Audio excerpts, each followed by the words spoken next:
Yes, guys, welcome back. I've just watched the Essendon versus Western Bulldogs pre-season game, sitting at home here in my living room on the KO stream. Couldn't get tickets. I was absolutely amazed by the fact that that game was sold out, but that is pretty awesome for a pre-season game. Now, things to note for this one, there were changes throughout the game. We saw particularly the Western Bulldogs swing a host of changes to get some of those rookies in, so we'll talk about that and sort of keep that in the context of the game. The other major thing was probably just the weather, that it sort of affected, I suppose, looking at how teams wanted to play. And it got a little bit sort of a bit of an arm wrestle, I suppose, towards that middle section of the game. And of course, Essendon went on to win the game by about 3 goals. I'm not too sure of the score. I was mainly looking for like positional stuff and gameplay stuff. So we'll start with the Dons with the major talking point. Now, the first player that impressed me a hell of a lot in this game was Nate Caddy. Now, he didn't have a lot of end product to go with the moments that he had, but I just thought he was so dangerous from an aerial point of view, from, at ground level. And I just think going forward for Essendon in 2025, he is going to be such a handful for opposition coaches to sort of understand what type of player they have to put on him. If you put that big-bodied key defender, I think he just moves too well. He'll get them at ground level, but he's so aerially adept as well. So he's going to cause problems. I just think the big thing at the moment that's not really happening for him is the end product. Like, I don't think he really got a lot of numbers. I can't remember him kicking any goals in this game. So he's probably got to put that together, just become a little bit more clinical and sure of himself with the ball and not just have those sort of athletic moments. But he's super dangerous. And now I remember he did kick a goal because he kicked a massive goal from outside 50. So that was his moment, but probably just needs to be a little bit more clinical, which is certain to come in time. Now, the other one, of course, we have to talk about is the rookie Isaac Kako. Now, he instantly, for me, makes this Essendon forward line a lot more dynamic, a lot more exciting, probably something that they've lacked a lot since, I can't think, you think about Tip and Woody, someone like that, just that really, really exceptional small forward. And I think having Caddy as a sort of hybrid tall along with Kako, this Essendon forward line is finally fun to watch, and there's finally a large amount of pressure in there. And we didn't see Isaac Kako, probably similar to Caddy in the sense that we didn't see him have a lot of the ball. It was mainly just sort of moments, but you can just see those glimpses. And if they just come a little bit more regularly for him in the next, 2 to 3 years, he is going to be enormous for this club. So awesome to see him play. And he's probably, of all the rookies that played in this game, the absolute sure thing. Like, he is definitely going to play in round 1. And of course, he's going to get a lot of games under his belt this season. We'll move on to probably where Essendon had the most amount of change all in all with their team. And probably when you talk about the round 1, 2025, what they're going to be doing is the back line. So moving Nick Martin higher up the ground to a wing position, maybe a half forward position, opens the door for somebody else to come in. And Brad Scott looks like he's found a player there in Dylan Shield to do that. We know he's had a lot of problems with his body, getting it right to sort of play that midfield role. So this could be sort of a Dane Zorko-esque move to half back. He becomes that distributor. It's a little bit, less physical on the body, a little bit less tolling on the body. So I think that's something that could kind of surge his career into another gear and just give him a little bit more longevity and finish his career in style from halfback, because he moves really well laterally. He's got that bit of a step on him that halfbacks need.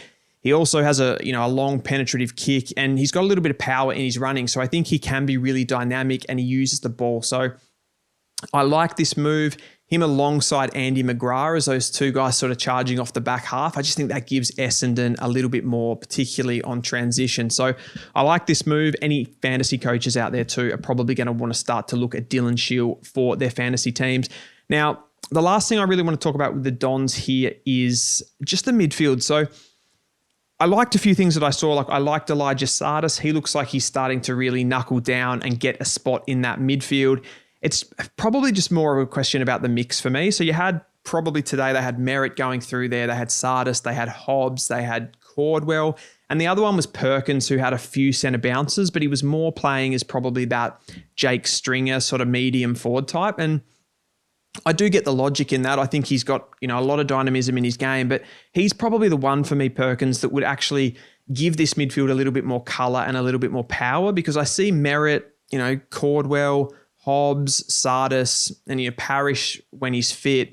It's just a little bit too same for me.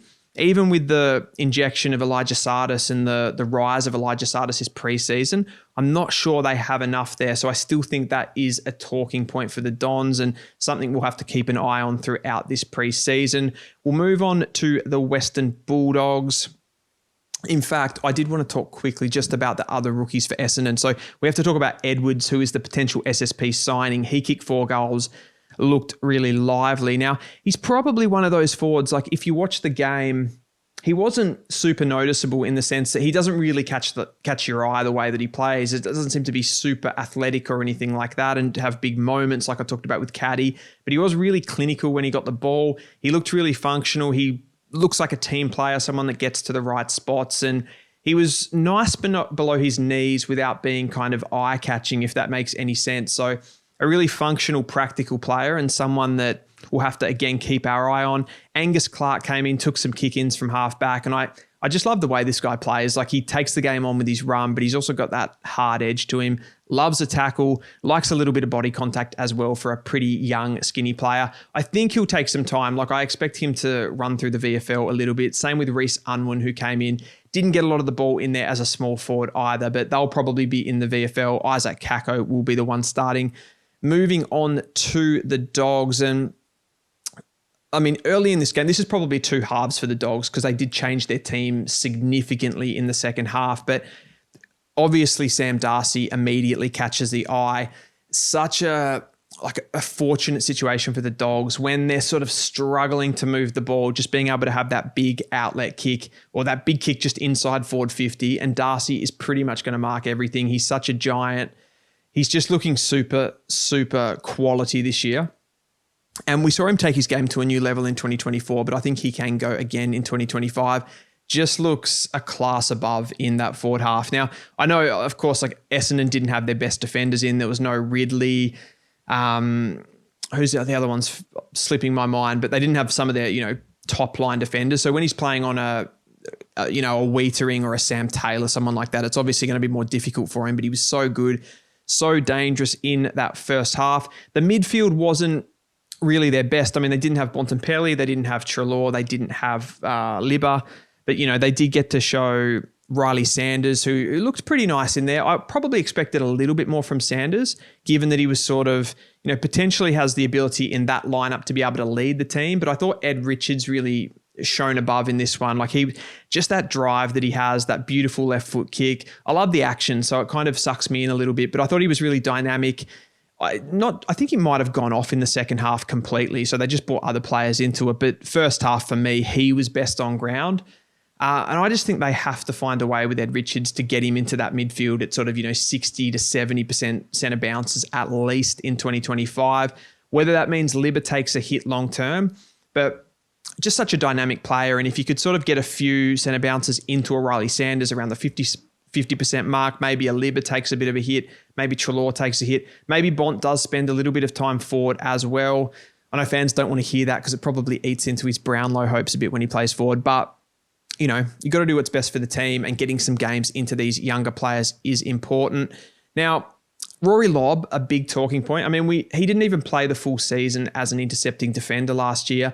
Just looks at home there. He looks like he's gotten even better to me. So again, it was a bit of a tale of 2 halves. We didn't see a lot of it in the second half, but looked really, really good early in the first quarter, the second quarter. Those parts of the game, he was just sort of taking everything in the air, giving it off to another player I want to talk about here, Joel Frazier.